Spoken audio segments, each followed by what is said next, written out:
Malapit na po ang araw ng pag-ibig, February 14, ilang araw na lang. At isa sa mga nireregalo ng magkasintahan, sana meron pa rin hanggang ngayon, ay letters. Maliban sa bouquet, maliban sa chocolate, ang lagi sana binibigay pa rin mula noon hanggang ngayon, liham, letters. At ganun din nung tinanong ang survey, kapag masusunog ang bahay mo, ano yung 3 bagay na kukunin mo?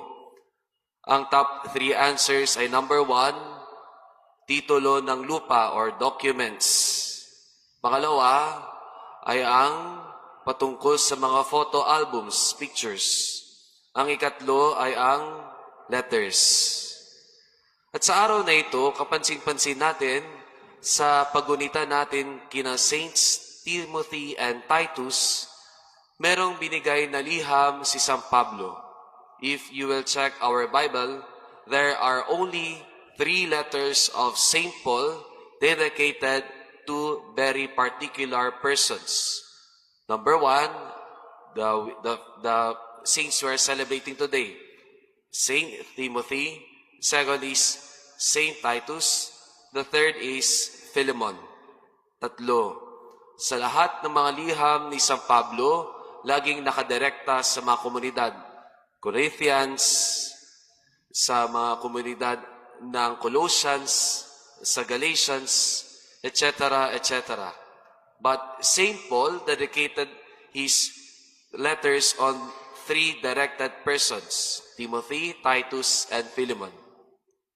Ano bang pinupunto ng ating mga liham ni San Pablo sa mga ito? Yes, St. Paul directs. Yes, St. Paul gives instructions. Yes, St. Paul admonishes about the theologies that they have. Yes, St. Paul is guiding them how to do their pastoral duties.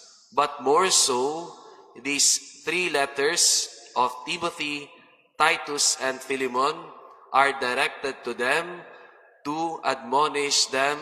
St. Paul loves them. Minamahal ni San Pablo ang mga 3 ito. Bakit kasi?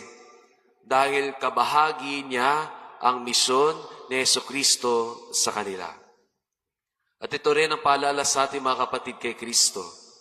The Lord is inviting us today, not per se of writing letters for each other, but teaching us today to love one another by being reminders of God's love.